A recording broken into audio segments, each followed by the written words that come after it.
नमस्कार, मैं हूं पीएस त्रिपाठी और अब आप देख रहे हैं हमारा विशेष कार्यक्रम सितारे हमारे। आप सभी दर्शकों का इस कार्यक्रम में स्वागत। दोस्तों, आज बात करेंगे आज के पंचांग के व्रत त्योहार के साथ ही हम आपको आपका राशिफल भी बताएंगे। इसके अलावा आज चर्चा करेंगे गोवर्धन पूजा के दिन सूर्य ग्रहण। तो जी, गोवर्धन पे भी सूर्य ग्रहण का असर होगा।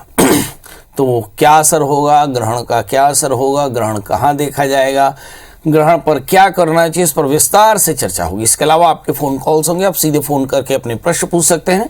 हमारा फोन नंबर है 07714008777। अब से आधे घंटे तक लगातार ये फोन लाइन खुली रहेगी और हमें आपके फोन का इंतजार रहेगा। तो चलिए कार्यक्रम की शुरुआत करते हैं और जानते हैं आज का पंचांग। आज शब संवत 2079 शक 1944 सूर्य दक्षिणायन का कार्तिक महीने की कृष्ण पक्ष की अमावस्या तिथि है और दिन मंगलवार। अमावस्या 4:18 तक रहेगी। चित्रा नक्षत्र होगा दोपहर 2:42 तक। दिन मंगलवार, जैसे मैंने कहा कि आज का राहु काल होगा लगभग 2:39 से 4:05 तक। तो एक तो होगा ग्रहण और दूसरा होगा राहु काल। चंद्रमा तुला राशि में होंगे। तो ये तो था पंचांग और अब बात करते हैं ग्रहण की। साल के अंतिम ग्रहण की चर्चा कर रहे हैं, पर इससे पहले हम आपको एक सूचना बता दें कि यदि आपके मन में कोई सवाल हो तो आप सीधे मुझसे सलाह लेने के लिए मेरा नंबर डायल कर सकते हैं 9893363928 या फिर दूसरा नंबर 9753039055। इसके अलावा आप मुझसे ईमेल पर भी प्रश्न कर सकते हैं। मेरा ईमेल आईडी है pstripathi9@gmail.com। चलिए चर्चा को आगे बढ़ाते हैं और पहुंचते हैं गोवर्धन के पूजा की या फिर सूर्य ग्रहण की। इस साल का अंतिम सूर्य ग्रहण 25 तारीख को लग रहा है। जी, 25 अक्टूबर 2022 को लग रहा है। 27 साल बाद ऐसा संयोग आया है कि दीपावली के दिन ग्रहण लग रहा है। कार्तिक अमावस्या को दीपावली मनाई जाती है। इस बार कार्तिक अमावस्या यानी दीपावली 24 अक्टूबर को मना ली गई। 25 अक्टूबर को चूंकि ग्रहण है इसलिए ऐसा नहीं हुआ। कार्तिक अमावस्या की तिथि 24 अक्टूबर को शाम 5:27 से अमावस्या शुरू होती है। 25 अक्टूबर को 4:18 तक रहेगी। ग्रहण का सूतक 12 घंटे पहले शुरू होता है। इसका मतलब 24 की मध्य रात्रि से सूतक प्रारंभ हो जाएगा और दूसरे दिन चूंकि गोवर्धन पूजा है, चूंकि इसमें ग्रहण है इसलिए गोवर्धन पूजा आगे टल जाएगी। इस साल गोवर्धन 26 अक्टूबर को मनाया जाएगा। सूर्य ग्रहण 25 अक्टूबर को शाम 4:18 से प्रारंभ है, जो कि शाम 6:21 तक समाप्त होगा। अलग अलग जगहों पर ग्रहण का मान थोड़ा सा अलग अलग होगा। जहां पर सूर्यास्त हो जाएगा वहां पर ग्रहण तभी समाप्त हो जाएगा जब सूर्यास्त हो जाए। मतलब ग्रहण जो है वह सूर्यास्त के साथ ही समाप्त हो जाएगा। इसका मतलब ये हुआ कि ग्रहण अगर ज्यादा समय तक भी है पर वहां उस स्थान पर अगर सूर्यास्त हो जाए तो ग्रहण ऑटोमेटिकली समाप्त हो जाएगा। सूतक काल भी तभी समाप्त हो जाएगा। चलिए अब सूतक काल की चर्चा करते हैं कि सूतक काल कब से शुरू होगा। तो जैसा हम जानते हैं कि ग्रहण 4:18 से प्रारंभ है, तो 12 घंटे पहले लगभग 4:18 से सूतक प्रारंभ हो जाएगा। चलिए ये भी आपने जान लिया।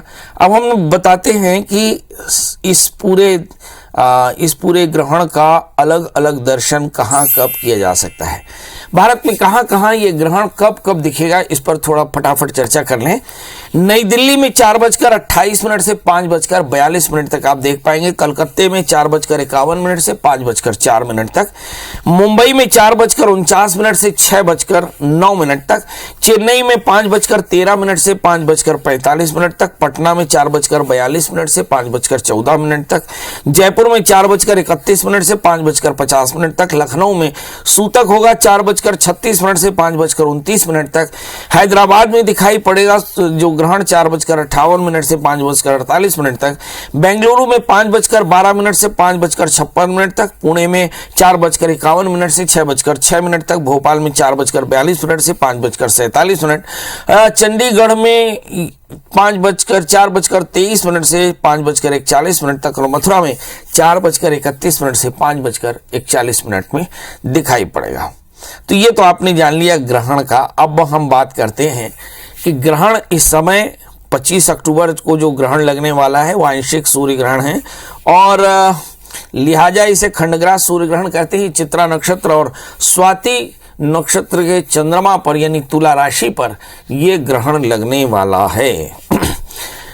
चलिए तो 12 राशियों पर इसका असर देखें। सबसे पहले बात करते हैं मेष यानी अरीस की।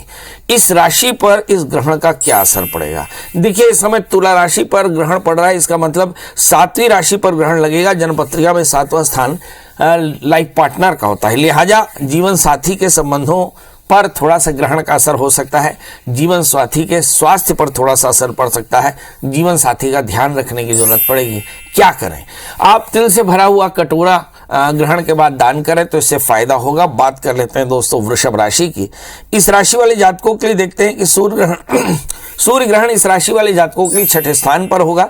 जन्म पत्रिका में ये स्थान आयु से संबंधित है, लिहाजा ये सूर्य जो है वह 8वें स्थान पर अगर रहेगा तो इससे आपके स्वास्थ्य में उतार चढ़ाव हो सकता है। और इससे बचने के लिए आपको गायत्री मंत्र का जप करना चाहिए और काले तिल का दान करना चाहिए, इससे फायदा होगा। बात कर लेते हैं मिथुन राशि की, जिसके 9वें स्थान पर ग्रहण लग रहा है।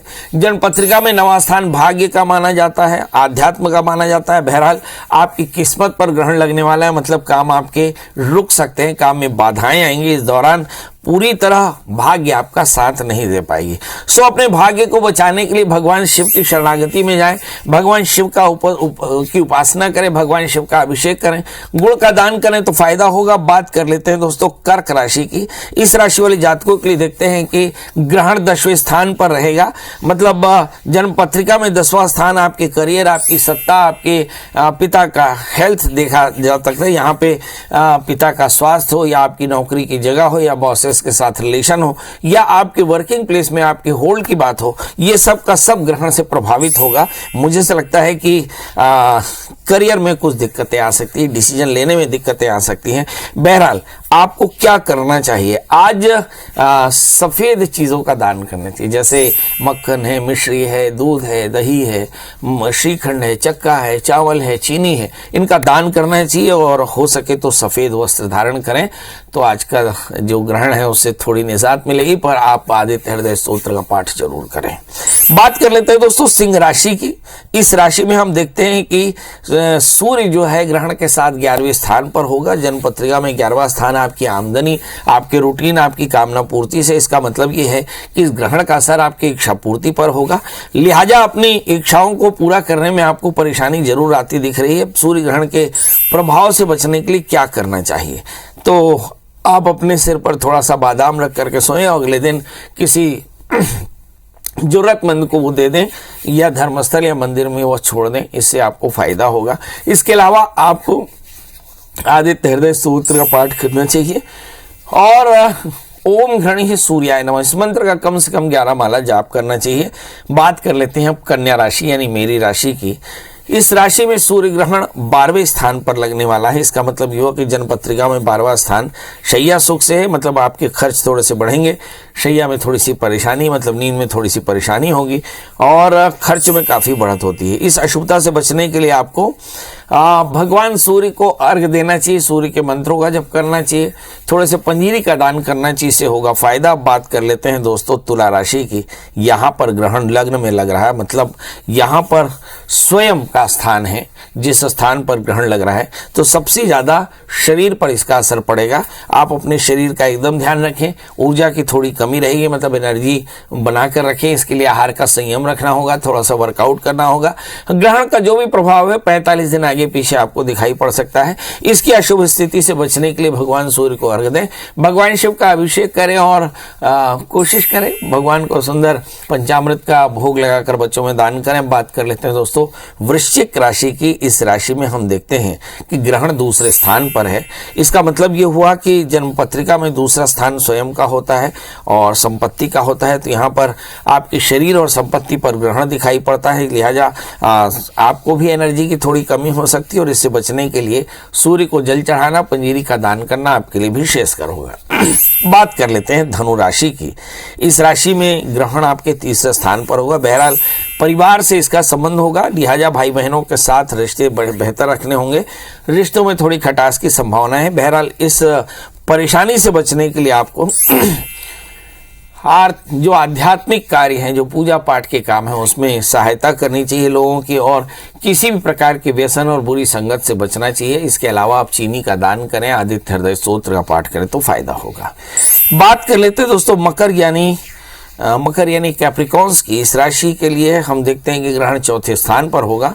पत्रिका में चौथा स्थान माता, भूमि, इसके अलावा भूमि, शयन, वाहन पर होता है, और लिहाजा सूर्य का ग्रहण माता पिता के संबंधों पर, भूमि पर लग सकता है। तो माता के सहयोग पाने के लिए थोड़ी अधिक मेहनत करनी पड़ सकती है। इस ग्रहण से बचने के लिए आपको लोगों को आहार देना चाहिए, मतलब भोजन का दान करना चाहिए। इसके अलावा आप आदित्य हृदय स्तोत्र का पाठ जरूर करें। आदित्य हृदय स्तोत्र का पाठ सभी राशि वाले जातकों के लिए कर लेना चाहिए। इसके अलावा तिल का दान, तिल से भरे हुए कटोरे का दान 12 राशि के सभी जातकों को करना चाहिए।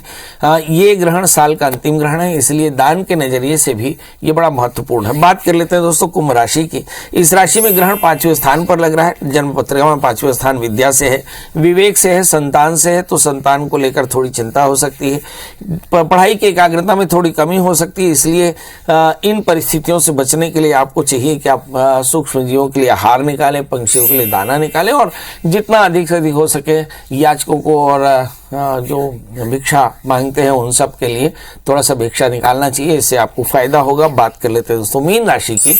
इस राशि में हम देखते हैं कि ग्रहण 6ठे स्थान पर है, और जन्म पत्रिका में 6ठा स्थान स्वास्थ्य, शत्रु मित्र इत्यादि से होता है, ऋण रोग व्याधि शत्रुता से होता है, और स्वास्थ्य, शत्रु मित्रता, इस पर थोड़ा सा ग्रहण का असर होगा। इसका मतलब शत्रुता बढ़ सकती है, मित्रता कम हो सकती है, संभल कर रहना होगा, दोस्तों का साथ बनाए रखना होगा। इस ग्रहण से बचने के लिए आपको करना क्या चाहिए? तो इस समय कुत्ते और गाय की चतुष्पद की सेवा करनी चाहिए, खास करके गुड़ रोटी खिलाएं तो आपको फायदा होगा, मगर आदित्य हृदय स्तोत्र का पाठ जरूर करते रहें। अब बात करते हैं मान्यताओं की, कि मान्यताओं में ऐसा है कि ग्रहण में क्या नहीं करना चाहिए, इस पर चर्चा होगी। हम चर्चा कर रहे हैं ग्रहण के असर की, तो ये है कि ग्रहण में कुछ नहीं करना चाहिए। तो क्या क्या नहीं करना चाहिए? ग्रहण के दौरान पानी का, भोजन का सेवन नहीं करना चाहिए, और भोजन करना हो तो एकदम ताजा करें। रोगी, बूढ़े और जरूरतमंदों के लिए परिस्थितियां अलग हैं, मगर यदि आप स्वस्थ हो तो कोशिश करें आहार ग्रहण के दौरान न लें। दूसरी बात है, ग्रहण के दौरान कोई मांगलिक कार्य ना करें, क्योंकि सूतक रहता है। ग्रहण के दौरान नाखून काटना, बाल काटना, ये सब अशुभ माना जाता है, तो ये भी नहीं करना चाहिए। और ग्रहण के दौरान सोना भी नहीं चाहिए।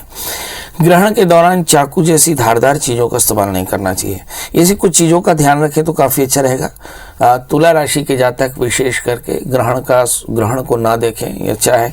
बहरहाल ग्रहण के बारे में ढेर सारी किंवदंतियां हैं, पर मोटे तौर पर शास्त्र में लिखा है कि ग्रहण का दर्शन नहीं करना चाहिए। यदि कर लें तो अशुभों की प्राप्ति होती है। तो ये तो आपको ग्रहण से संबंधित हमने खूब सारी जानकारियां दी।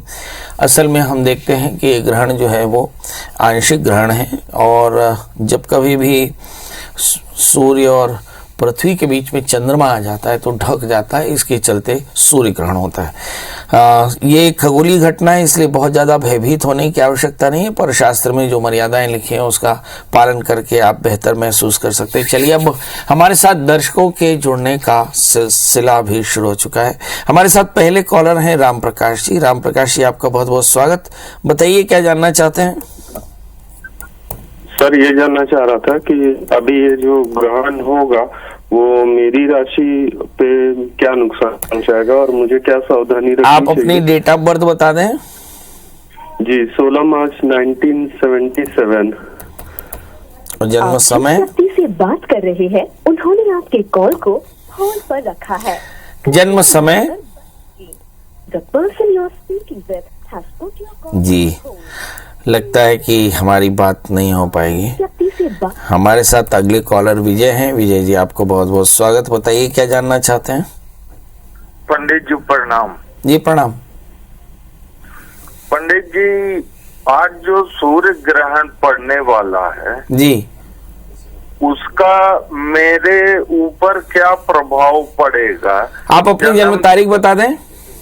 जन्म तारीख 6 अक्टूबर 1977। जन्म समय बता दें। जन्म समय सुबह 7:30 बजे। जन्म स्थान बता दें। मनेन्द्रगढ़। जी, चूंकि तुला राशि पर है इसलिए तुला राशि के जातक थोड़ा सावधान रहें। मिथुन राशि पर जो ग्रहण पड़ने जा रहा है वो मोटे तौर पर हम देखें कि ये 5वें स्थान पर, संतान को लेकर के थोड़ी चिंता हो सकती है। आपको चाहिए कि आप इस कष्ट से बचने के लिए, चित्त की एकाग्रता में बाधा से बचने के लिए भगवान शिव का पूजन करें, सूर्य को अर्घ दें और भगवान सूर्य ओम गृह्णी सूर्याय नमः इस मंत्र का जप करें और ग्रहण के पश्चात स्नान करके थोड़े से पंजीरी का दान करें तो आपको फायदा होगा। जी, राजेश जी हैं। राजेश जी, आपका बहुत बहुत स्वागत। बताइए क्या जानना चाहते हैं। पंडित जी नमस्कार। जी नमस्कार। पंडित जी, मैं अपने लड़का के बारे में जानकारी चाहता था। हाँ हाँ, लड़के की डेट ऑफ बर्थ बता दें। नाम है उसका Harshit Kumar Sahu. Date of birth बताएं। 7/2/2009। 7/2/2009 और जन्म समय बता दें। जन्म समय है 12:30 बजे शनिवार। अच्छा, 12:30 बजे, क्या दिन में रात में? दिन में। अच्छा, कहाँ का जन्म है भैया? ये है बड़े सिपा जांगीर चांपा। अच्छा, कितने बजे का जन्म बताया आपने? 12:30 बजे दोपहर में। हाँ, दोपहर में। अभी बच्चा करता क्या है? पढ़ाई कर रहा है सर। जी, बच्चा पढ़ाई कर रहा है। किस क्लास में है अभी? एक क्लास 7। जी, क्लास 7। जी जी जी जी, एक बार तारीख फिर से बता दें। तारीख है 7/2/2009।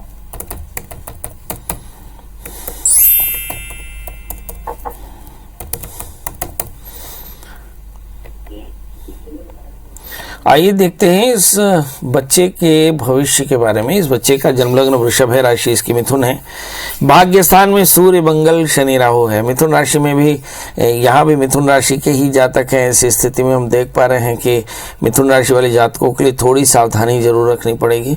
बहरहाल, जहाँ तक सवाल बच्चे की पढ़ाई का है तो हम देख पा रहे हैं इस समय जो दशाएं चल रही हैं, चूँकि भाग्यस्थान में राहु है इसलिए राहु के कारण आमतौर पे व्यवधान काफ़ी होता है। खासकर अगर बीते 3 सालों से लगातार राहु की दशा चले और उसके बाद शनि की महादशा शुरू हो जाए तो पढ़ाई में थोड़ी सी परेशानी आती है। अब सवाल यह है कि क्या परेशानी आ सकती है। शनि बहुत इनोवेटिव प्लैनेट है, हालांकि शनि भाग्येश होकर के बैठे चतुर्थ स्थान में, मगर जो फ्रेंडशिप है इससे थोड़ा सा बचना चाहिए। बहुत ज़्यादा फ्रेंडशिप में टाइम ना दें। चित्त को एकाग्र करके पढ़ाई करेंगे, निश्चित तौर पर इनका करियर काफ़ी अच्छा रहेगा। इन्हें एक 4 कैरेट का बढ़िया सा जामुनी और 4 कैरेट का उपल पहनाएं। बच्चे से कहें शनि का व्रत करे, काले तिल काली उड़द का दान करे तो फायदा होगा। हमारे साथ अगले कॉलर ऋषि जी हैं। ऋषि जी, आपका बहुत बहुत स्वागत है। बताइए क्या जानना चाहते हैं। जी प्रणाम गुरु जी। हाँ जी प्रणाम, बताएं। जी मेरा नाम ऋषि है जी। मेरा जन्म 2 जून 2004 का है। जन्म समय 10:12 दिन में। जन्म स्थान जन्म स्थान है मेरा, जिला है रायसेन, तहसील है बरेली और बरेली से थोड़ा दूर गांव है टोंगा। जी, क्या जानना चाहते हैं? जी मुझे गुरुदेव जॉब के बारे में जानना है। मेरी जॉब किस फील्ड में लगेगी, गवर्नमेंट या प्राइवेट, और कब लगेगी। और अभी 1 महीने बाद मेरा इंटरव्यू है, मतलब अभी 31 तारीख को, 31 अक्टूबर को ऑफिसर का, जी आर्मी का ऑफिसर। अभी आपने पढ़ाई क्या की है? जी पढ़ाई मेरी अभी 12th ही हुई है। 12th हुई है, 12वीं हुई है। चलिए आइए देखते हैं 12th है, आगे चल करके नौकरी मिलेगी या नहीं। आपका जन्म लग्न कर्क राशि आपकी वृश्चिक है, दशम स्थान में बुध के साथ में राहु है और राहु और केतु के बीच में ज्यादातर ग्रह फंसे पड़े हैं। पंचमेश मंगल 12वें स्थान में है, सप्तमेश शनि 12वें स्थान में, अष्टमेश 12वें स्थान में है। एक तरह का राजयोग बनाते हैं। मुझे से लगता है कि नौकरी आपको बहुत जल्दी मिल जाएगी, मगर मेरी सलाह यह है कि आपको अभी अपनी पढ़ाई पूरी करनी चाहिए। मुझे से लगता है कि यदि आपने पढ़ाई पूरी की तो नौकरी 2026 के बाद, अगर आपने जल्दी नौकरी की तो अभी नौकरी लग जाएगी, मगर पढ़ाई में काफ़ी बाधा आएगी। करना क्या चाहिए, एक 4 कैरेट का पुखराज पहने, 4 कैरेट का मूंगा धारण करें, गुरुवार का व्रत करें, गुड़ चने का दान करें तो फायदा होगा। हमारे साथ अगले कॉलर हैं अजय जी। अजय जी, आपका बहुत बहुत स्वागत। बताइए क्या जानना चाहते हैं। प्रणाम पंडित जी। जी प्रणाम प्रणाम। 21/9/1971 जी, जन्म 21/9/1971 जन्म समय, 3:45 शाम को, जन्म स्थान, MP मुरैना जिला। जी, क्या जानना चाहते हैं प्रभु? सर ये मैं जानना चाहता हूँ, थोड़ा पैसे का बहुत तंगी रहता है, प्राइवेट जॉब है, 10-12 हजार रुपये कमाता हूँ, एक मकान खरीदा हूँ, उसका किस्त मिला के, और मेरे को क्या करना चाहिए आगे पैसे की आवक बढ़े? चलिए, आवक बढ़े इसके लिए क्या करना चाहिए? मुझे से लगता है आवक बढ़े इसके लिए आप थोड़ा सा और पुरुषार्थ कर सकते हैं। आपका जन्म लग्न मकर है, आपकी जो राशि है वो है कन्या। इस समय 12वें स्थान में सूर्य है, मुझे से लगता है सावधान रहना चाहिए। इस समय संपत्ति को लेकर थोड़ी चिंता, आय की स्थिति भी बहुत बेहतर नहीं है। क्या करें? सबसे पहले भगवान शिव का पूजन करें, 4 कैरेट का जामुनिया, 4 कैरेट का पन्ना धारण करें, आपके लिए फायदेमंद रहेगा। केले के वृक्ष की सेवा करें, बुधवार का व्रत करें, हरी चीज़ों का दान करें तो फायदा होगा। तो अभी एक आपसे विदा लेने का समय, एक गुजारिश के साथ कि इसके बाद भी आपके प्रश्नों का सिलसिला जारी रह सकता है, बशर्ते आप गूगल में सर्च करें प्रियदर्शन त्रिपाठी, पंडित जी का नंबर हासिल हो जाए तो कॉल करें। दोस्तों आज के लिए बस इतना है, कल हम फिर हाजिर होंगे किसी नए विषय के साथ। तब तक मुझे दी इजाजत, नमस्कार।